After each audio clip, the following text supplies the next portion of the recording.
So we are now on lesson 5. Okay, so we are halfway through the first module of intentional move, which is knowing Christ. Okay, sino dito yung present from lesson 1 to lesson 4? Praise God for those people who were able to attend. And for those na kailangan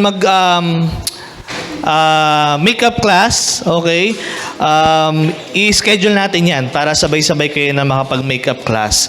But anyways, pwede ba natin palakpakan ng Panginoon dahil we are now nangalahati na tayo, no? Dito sa IM Lesson 1 Module Knowing Christ.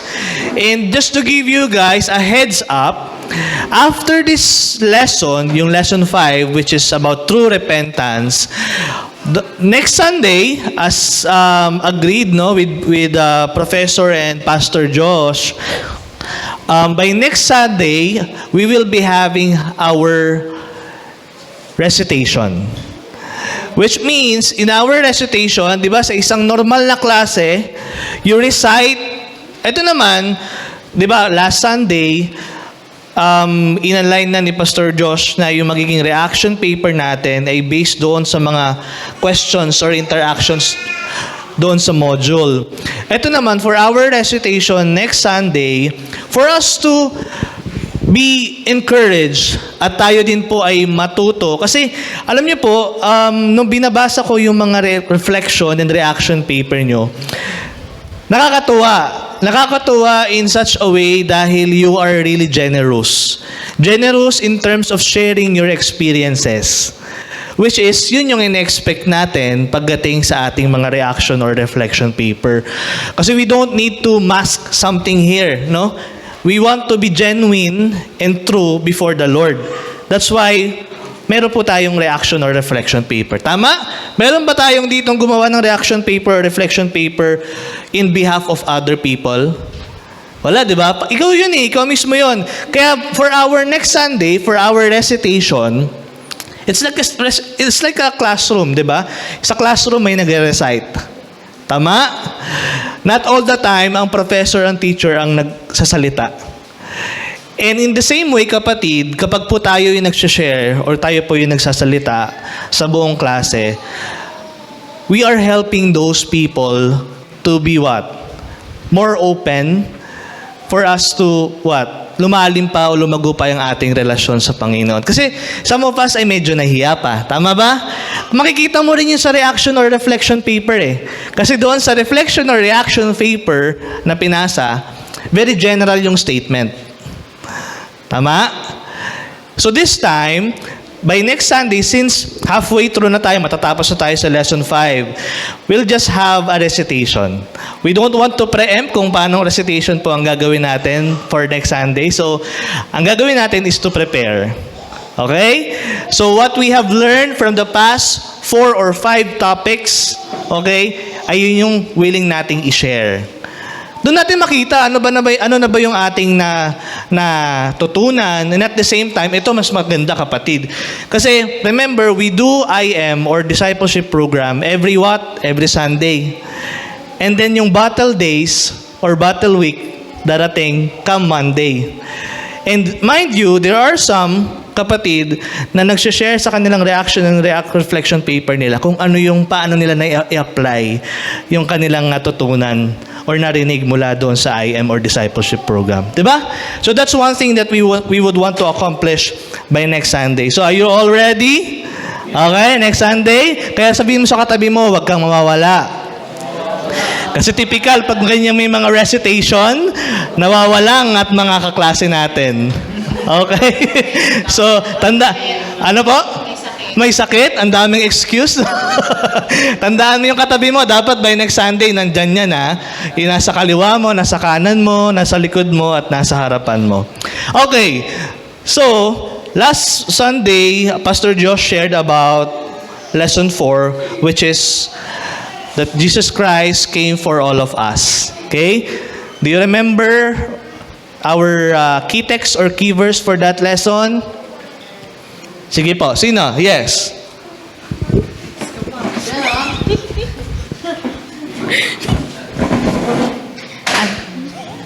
Wait lang. You see, at just the right time, when we were still powerless, Christ died for the ungodly.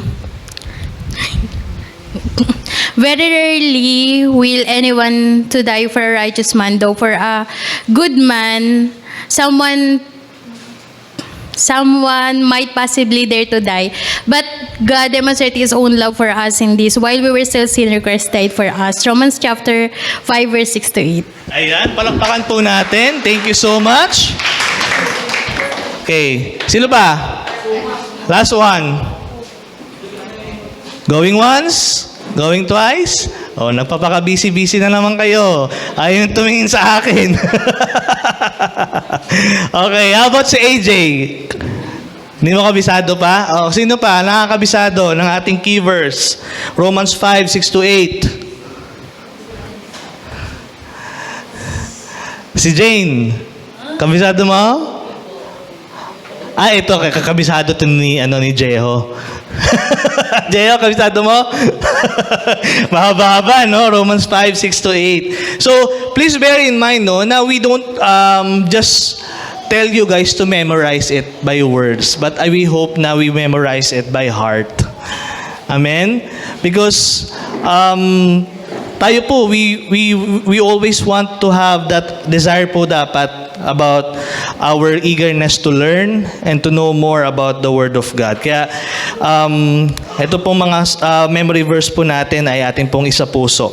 So, moving forward for our lesson 5, our topic is true repentance. O ang tunay na pagsisisi. Kapatid, nagsisisi ka ba nung binigyan mo siya ng pagkakataon? Pero hindi niya kayang gampanan or panindigan. Sisisi ka ba? Okay.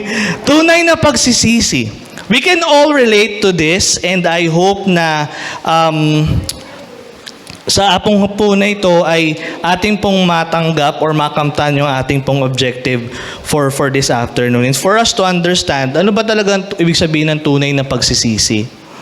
Okay? Kasi we all have our own definition about pagsisisi. Tama? At ano ba yung dapat na maging result pagdating sa pagsisisi? Okay? So guys, are you all ready? Ayan, di pa sila ready. May mga inaantok pa? Okay, may mga Sige, tayo tayo. Okay, ano muna tayo? Exercise tayo. We have our icebreaker. Okay? Wala lang akong dalang bola, pero pwede ba yung snare drum na lang ni Kuya Jonas hiramin natin dito? Ayan, yung snare drum ni Kuya Jonas. Pwede bang mahiram?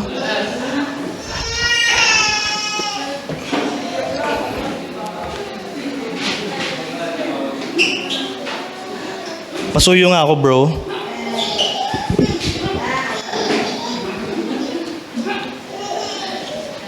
Sige, buhatin mo na lang buo, bro.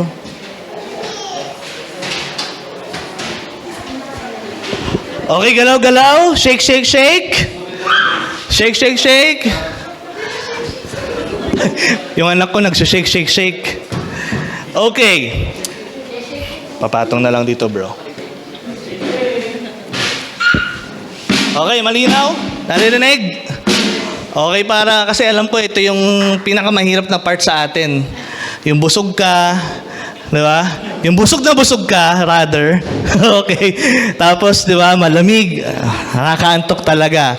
So, ang gagawin po natin as part of our icebreaker, kapag ako po ay pumalo, dapat kayo ay papalakpak.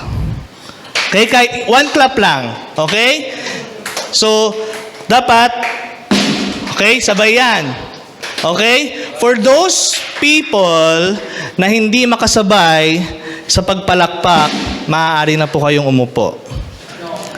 Okay? So, tignan natin dito kung gaano po tayo ka-alerto, gaano tayo ka-observant o attentive. Hindi nyo makikita. Kailangan makita nyo yung pagpalo. Ha?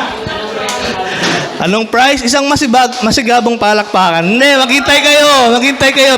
Paghahandaan namin ni Pastor Josh yung mga premyo natin dyan para sa ating icebreaker. Okay, are you ready? Yes! Okay, practice muna tayo. Practice. Sabay-sabay, guys. Okay, huwag yung abangan, ha? Okay. 1, 2, 3. Okay. Ang galing, ha? Okay, lahat kayo tanggal. Lahat kayo tanggal. Okay, practice lang yun, ha? Practice. Okay? So, nakikita nyo naman, di ba? Kung tatambol or hindi. Okay, so once again, ready na po ito, ha? Kung sino po ang hindi pumalakpak, sorry, pero ikaw ay uupo na. Ready, go! Okay, lahat po na pumalakpak, pwede na pong umupo. Oy, ilan na lang natira? Dalawa na lang kayo? Okay, sige. Meron pa. Ayun, may 5, puro lalaki. Okay. Tingnan natin kung gaano sila ka-attentive. Wait lang. Pag hiwalayin nyo ang inyong mga kamay, huwag masyadong madikit. Okay? Dumidistarte kayo agad, ha? Okay, ready? Go!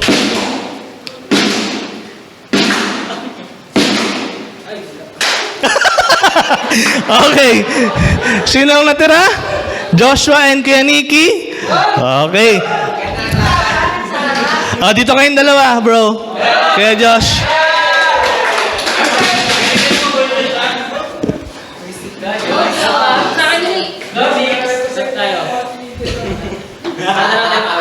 Ready, ha? Go.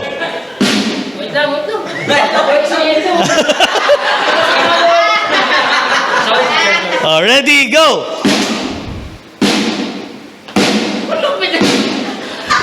Distansya ang kamay. Distansya ang kamay. Ready, go.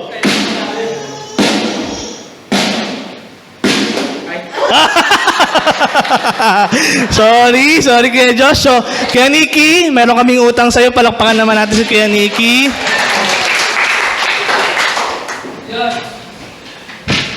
Okay, maraming salamat guys for participating. Okay, I hope na medyo nagising. Kung kayo po inaantok, wag naman. Okay? Dahil wala tayong ibang pag-uusapan about the Word of God ngayong hapon na ito. So about true repentance, so ang tunay na pagsisisi. Basahin po natin in Psalms 51, 1-4. Have mercy on me, O God, according to your unfailing love, according to your great compassion, blot out my transgressions. Wash away all my iniquity and cleanse me from my sin. For I know that my transgressions and my sin is always before me. Against you only have I sinned and done what is evil in your sight, so that you are proved right when you speak and justified when you judge. Let us pray. Lord, maraming salamat po sa iyong kabutihan, sa iyong grasya, sa iyong pagmamahal, Panginoon, at kalakasan na amin pong nararanasan sa oras na ito. Lord, salamat sa blessing na amin pong na-enjoy kanina as we all together partake the blessings, Panginoon. And I pray, Lord, this afternoon, Holy Spirit, we acknowledge you and we appreciate your presence. I pray na ang bawat isa, Panginoon, ay manatiling gutom at uhaw, Panginoon, in learning from your word and understanding your word and living your word, O God. Muli, purihin ka at sambahin ka sa oras na ito ng aming buhay. Ito po ang aming dalangin sa pangalan ni Jesus. Amen and amen. So, true repentance. Okay? Malinaw sa atin po, sa bawat isa po sa atin dito, na unless hindi po tayo nagsisi sa Panginoon o hindi po tayo nagsisi sa ating po mga kasalanan, hindi po natin ma-enjoy yung tinatawag nating salvation, kaligtasan. Meron ba ditong tumanggap sa Panginoon and yet 100% you did not what? Apologize or repent before God? Wala, 'di ba? So that's the true meaning of repentance. But as we move forward or as we continue po yung ating pong journey sa Panginoon, tama po, no? Lahat po tayo patuloy nagkakasala. Tama, di ba? Hindi naman ibig sabihin na porke tayo po ay nakatanggap ng gift or regalo, yung salvation na yan na galing sa Panginoon, ay tayo po ay hindi na nagkakasala. That's why it's very important for us to understand what's the true meaning of repentance, ang tunay na pagsisisi. Ngayon, ano ba ang kagustuhan or desire ng Panginoon para para po sa bawat isa? And ating pong basahin in 2 Peter chapter 3 verse 9. The Lord is not slow. I'm not sure kung nandiyan na sa screen, okay? The Lord is not slow in keeping His promise, as some understand slowness. Instead, He is patient with you, not wanting anyone to perish, but everyone to come to repentance. Some people would say, ang Lord naman, hindi sumasagot agad ng mga panalangin. Okay? And some would say na parang di naman naririnig talaga ng Panginoon ang aking mga panalangin.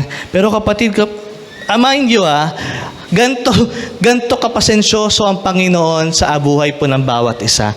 Because yung argumento natin na sinasabi na ang Lord naman parang bingi, He's not fulfilling His promise. It's because we are not ready yet. Because there's still hidden sin. Meron pa ring kasalanan, meron pa ring lifestyle na bulok ang meron sa ating pong sistema. But that's why He's still so patient, okay? And He did not want guys, na tayo po ay talagang mag-perish, no, or mahirapan. But He would always want us na tayo po ay magsisi. Okay? So, ano ba daw pa ang dalawang uri ng kalungkutan? What is the difference? 2 Corinthians chapter 7, verse 10 to 11, godly sorrows brings repentance that leads to salvation and leaves no regret, but worldly sorrow brings death. Malinaw na yung godly sorrow, yung pagiging malungkot natin sa kasalanan na meron tayo before God, it brings what? Life. It brings salvation. Pero yung makamundong pagsisisi, okay, or kalungkutan, ay what? Kamatayan. Mas malalalim pa tayo dito mamaya. So, ano ba dapat yung bagay na maglilid sa atin para tayo po'y magsisi?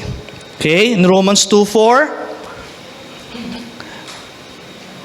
or do you show contempt for the riches of His kindness, forbearance, and patience, not realizing that God's kindness is intended to lead you to repentance? Last Sunday, napag-usapan natin that Jesus came for you and for me. At napaghapyawan din doon na typical na excuse ng mga tao is that what? Di ba nga lahat tayo nagkakasala? Lahat po tayo ay fall into sin and tayo po ay nagdudulot ng sakit at kirot at lungkot sa ating Panginoon. Ano excuse natin? Busy? Or yung typical na excuse? Walang time? Or sasabihin ng iba, pasensya na, tao lang. Di ba? The usual natin maririnig. Pero tandaan nyo kapatid, doon mo makikita, still ang kabutihan at pasensya ng Panginoon sa buhay po ng bawat isa. Bakit? Dahil remember, napag-usapan din last Sunday na you are, or in the previous topics, na we were created according to His own image. Okay? E magpasalamat tayo, kapatid, dahil tayo po'y tao. Okay? Meron ka ba naringgan na nagsabi na nagkasala, pasensya na, unggoy lang. Pasensya na, aso lang. Diba? Because these are the excuse, no? Pero God's still very patient, waiting for us to really what? Put ourselves in true repentance. Now, ano na ngayon yung katibayan or pruweba na tayo po ay nagrepent? Sabi po dyan in Luke 3, verse 8, produce truth in keeping with repentance, and do not begin to say to yourselves, we have Abraham as our father. For I tell you that out of these stones, God can raise up children for Abraham. So anong pruweba? Kung tayo po talaga ay lubos na nagsisi sa harapan ng Panginoon, merong fruit. Okay? Merong fruit. May bunga. Katulad po na naringgan natin kanina during the morning service.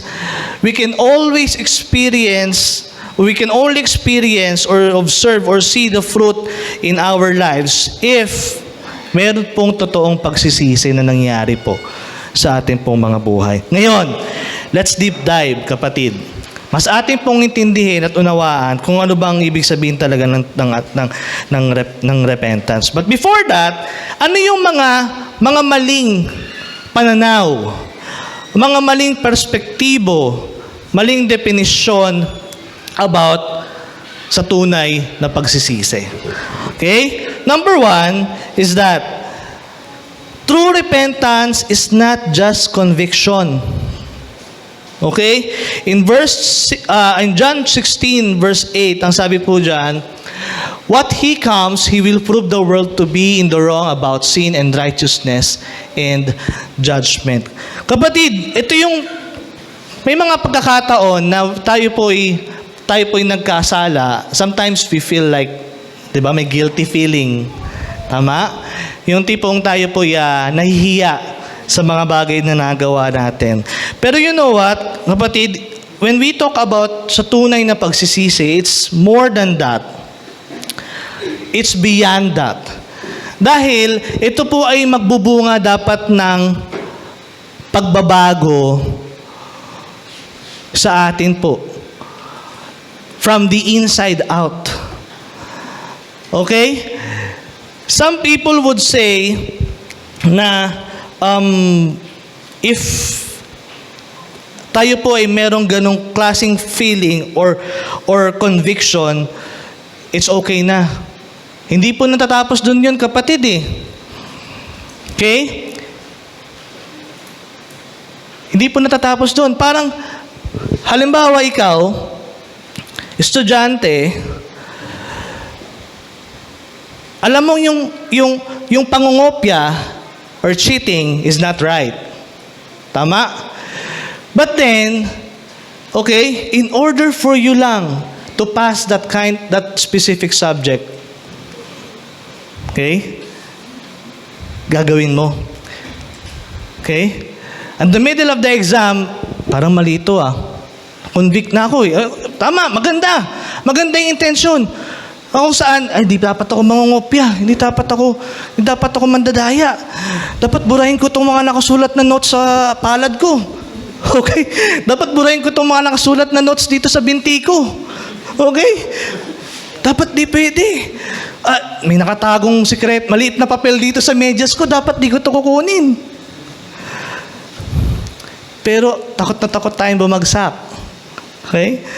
Gusto nating makapasa. Ang ending, nangopya pa din, nandaya pa din.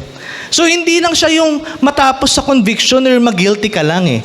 Dapat, there's always an urge for you na ikaw ay magbago, na tayo po ay magkaroon ng correct mindset na, ay, di ko na talaga gagawin.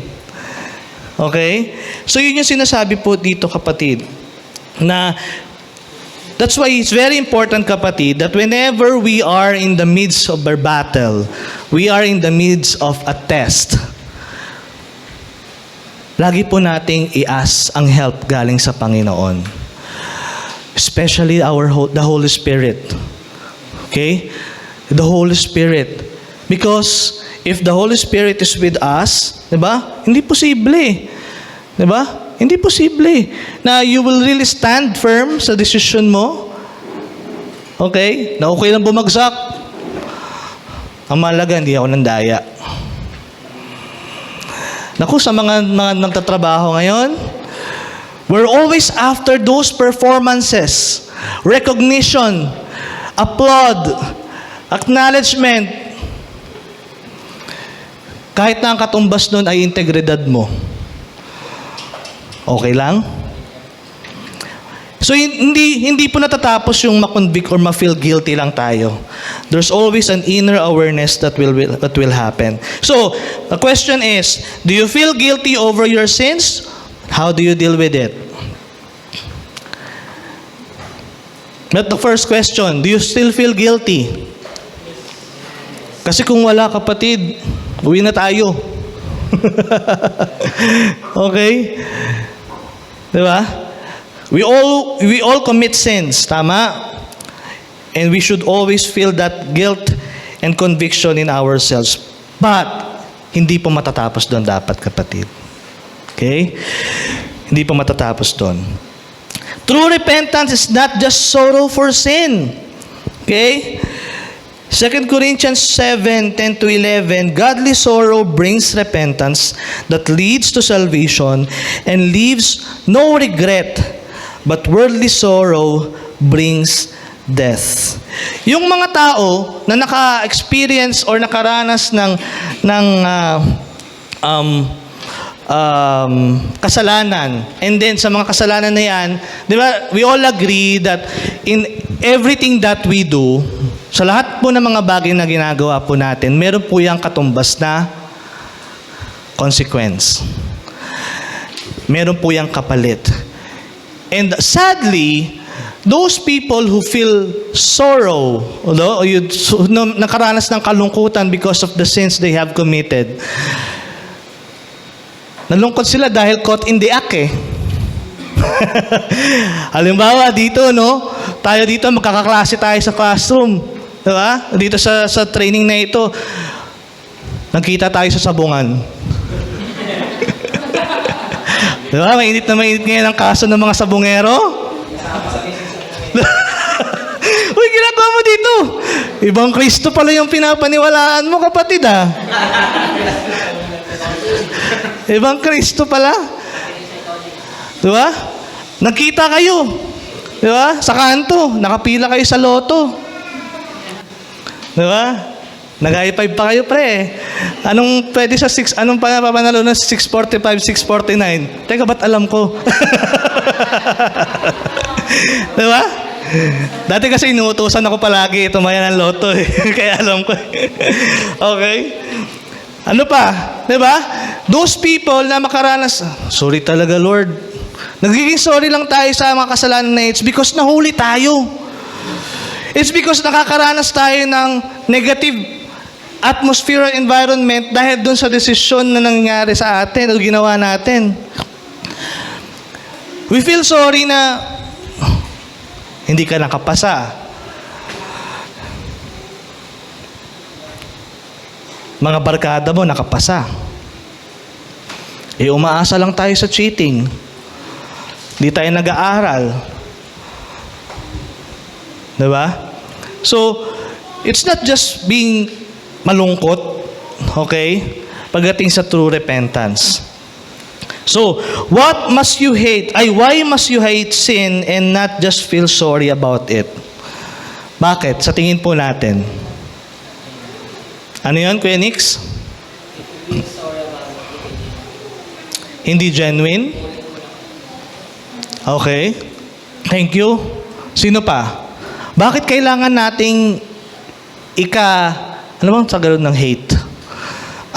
Ayawan or tanggihan ang sin. At hindi lang basta we feel sorry about it. Bakit kaya? Ano po yun? God hates sin. We are worshiping, glorifying, and serving a holy God. And we know not even a pinch or a tuldok, di ba? Ang i-tolerate ng Lord pagdating sa kasalanan. That's why, tayo po bilang mga anak ng Panginoon, tayo po yung mga mananampalataya niya, hindi lang tayo we feel sorry about sin, but we must hate sin. That's why we need to stand, okay? We need to stand. We don't just accept what's being the norm right now. Ano bang norm ngayon? Okay lang makipagrelasyon sa same-sex? Diba? Ano po, Kuya Josh, ang norm ngayon? Listen, Mary, we must make sin, for basically sin is wrongdoings po, and God despises sin po. Yeah. And Yeah, tuloy ako no? feel sorry about it po, kasi why would we be sorry sa mga wrongdoings po ginagawa natin? Yes, that's the word bad po yun. Okay? God despises those evil things, evil works sa buhay po natin because primarily God hates sins. Diba? That's why if you have a office mate kapatid na nagre-report, makapasok on time, makita mo yung report niya, wow, sobrang alam mo doon, most diligent ba tawag doon? Okay? Perfect attendance. Pero alam mo, mas nauna ka talagang pumasok sa kanya. How are you going to, how do you deal with it? Diba? Okay? Alam mong kaibigan mo yon, kasama mo sa trabaho. Okay? Kasi if we do not call the attention of those people, eventually, baka maging parte na tayo ng sistema nila. Okay? So, it's not just feeling sorry about those things, but we should have the urge talaga to hate.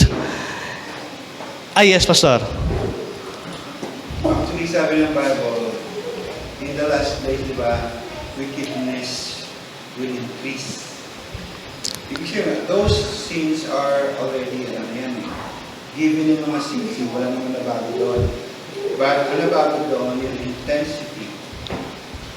But you know what is the fact now? What is the trend? Is yung ginagawa ang sin na bagong moral. For example, LGBT, no? Homosexuality.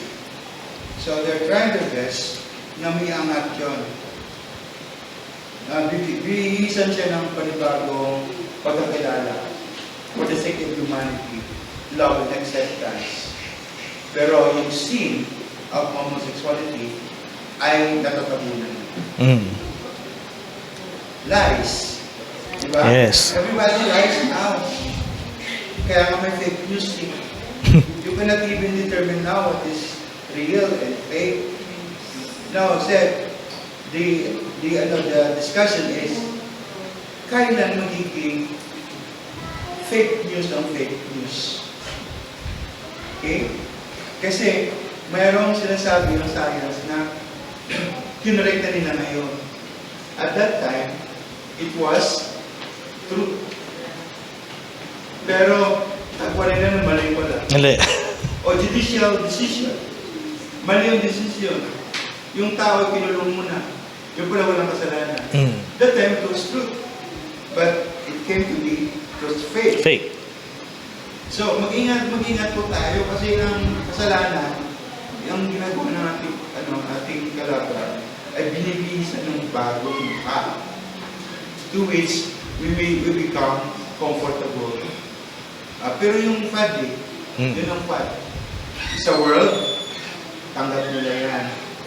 Sa mga Kristiyano, kailangan alam mo. Yeah. Agree po. Salamat, Pastor Henry. Kailangan alam natin. Paano po natin malalaman yon? It will always boils down, kapatid, with our foundation. How's our status before God? Okay? Do we really nurture it? Do we take good care of it? Or okay lang tayo? No? Thank you so much, Pastor Henry, for sharing. That's why it's very important, kapatid, that we need to be keen sa ating pong environment. sometimes, totoo po yun, no? Na there are masquerades, no? There are masks na all around that will show na ito yung totoo, pero behind that mask, it will truly reveal to you kung ano po talaga ang tunay na kulay or hangarin or interest. Diba? Doon magaling si Satan eh. Diba? The father of all lies. Moving forward, true repentance is not just reformation. Isaiah 64:6, all of us have become like one who is unclean, and all our righteous acts are filthy rags. We all shrivel up like a leaf, and like the wind, our sins sweep us away. There are people though who would always think na for you to experience or to have or exercise true repentance is kailangan mo mag-effort talaga. Okay? That's good. You do your part, no? You do your part. But kapatid, we need always to remember na it is God, the Holy Spirit will help us, okay, to make things right before God. Okay? Kasi, for example, no, yung mga narcissist, yung mga self-centered, yung mga selfish, they always want what? Attention. Okay? Recognition. And they forget about God. They always get the credit before God. Okay? It's because why? Magaling sila, matalino sila, okay? Pero doon nga papasok, kapatid, yung grace eh. Yung gift of salvation eh. Na kung saan, we cannot really save ourselves.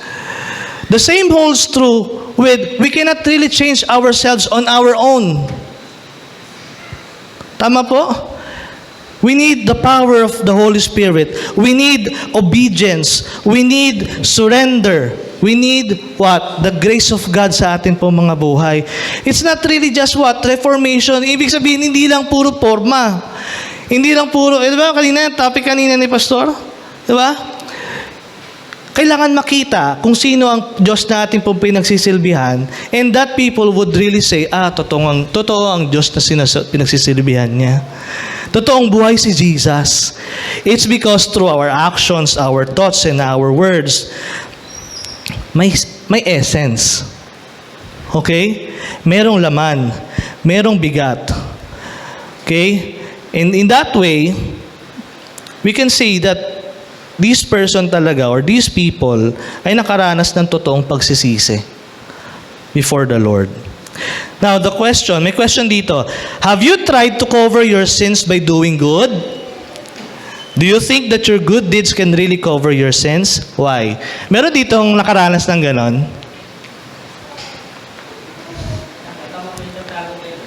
Ano yun, bro? Wala ka naman matatago kay Lord? Ayan, Arvin, meron?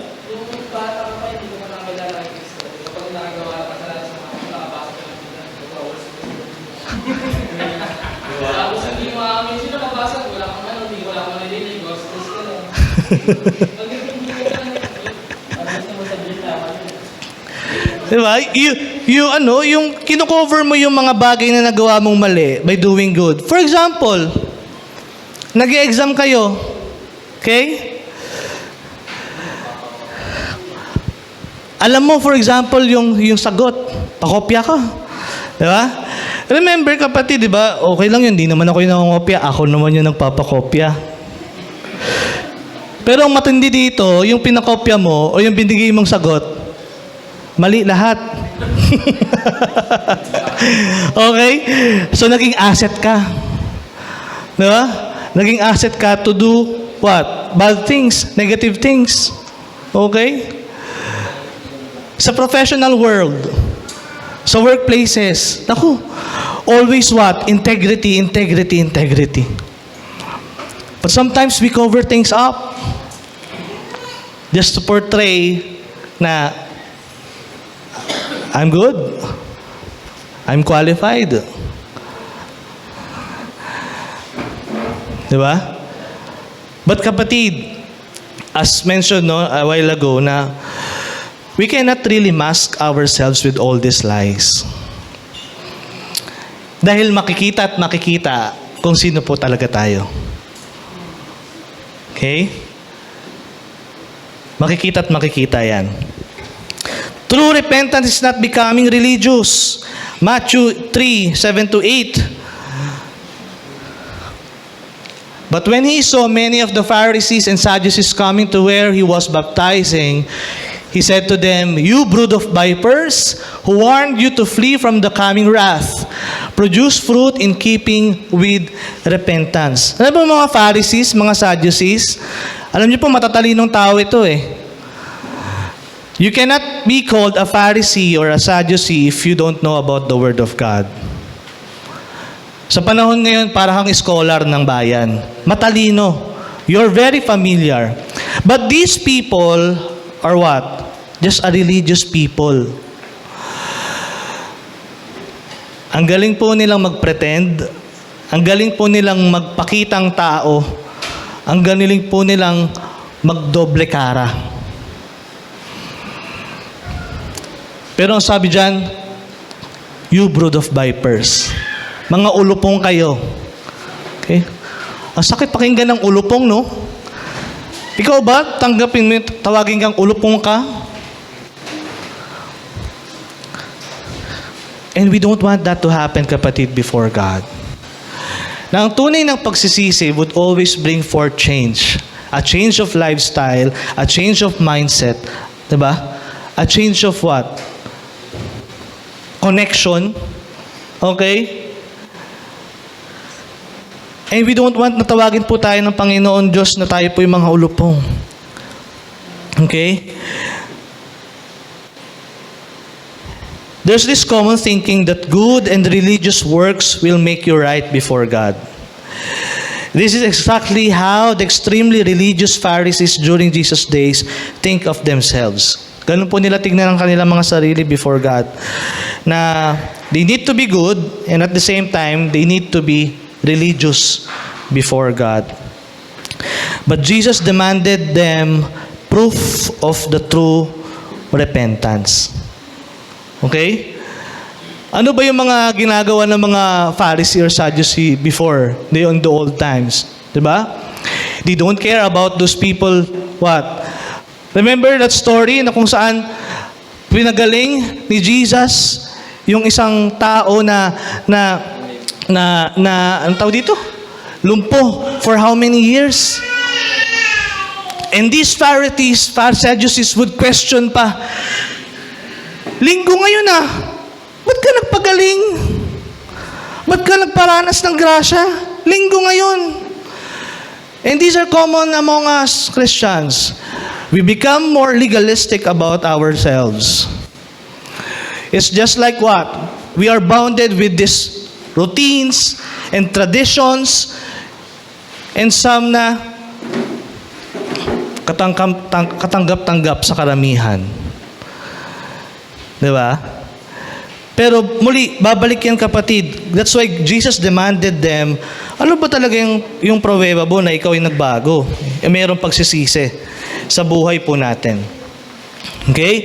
So kung kanina, what true repentance is not, this time, as we deep dive again, atin pong alamin at siya sa atin kung ano po ba ang tunay na kahulugan ng tunay na pagsisisi. Okay? So first, true repentance leads one to the knowledge of truth. In 2 Timothy chapter 2, verse 25-26, opponents must be gently instructed in the hope that God will grant them repentance, leading them to a knowledge of the truth, and that they will come to their senses and escape from the trap of the devil, who has taken them captive to do His will. Leads one to the knowledge of truth. Of course, kapatid, our basis would always want what? The Word of God. We do not rely on those masquerades, on those lies, na kung saan ito yung uso ngayon, ito yung fad ngayon, ito yung norm ngayon, 'di ba? Hindi po. That's why we need to came into our senses. When we say came into our own senses, we are responsible sa sarili natin. Ano sabi kanina? Dapat alam mo. Dapat alam natin. And how can we know it, kapatid? How can we know it? Kung as simple as what? Diba? Praying. As simple as what? Reading. Understanding. Applying. Diba? Ay may struggle po tayo. Ay may challenge po tayo. That's why, kapatid,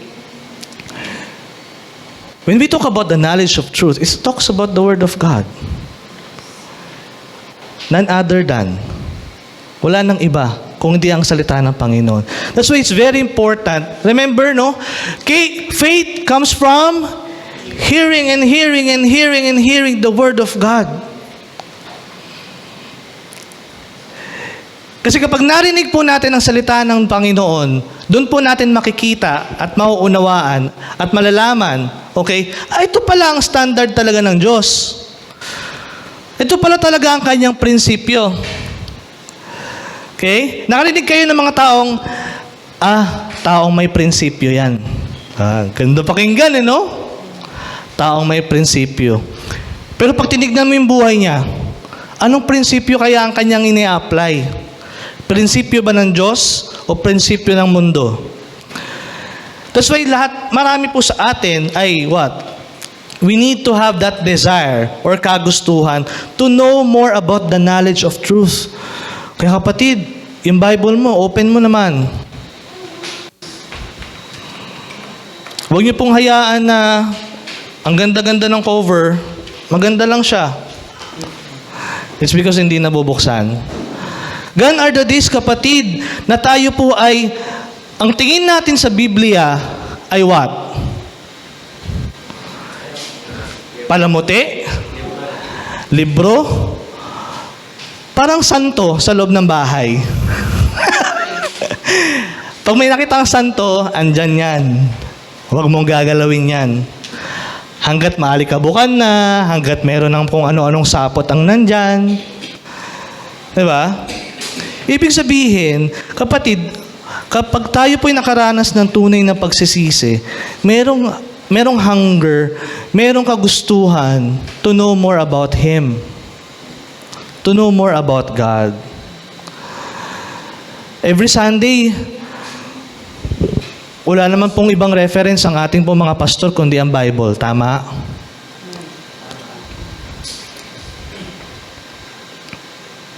At ganun din po tayo. Wala rin po tayong ibang reference kung di ang salita ng Panginoon.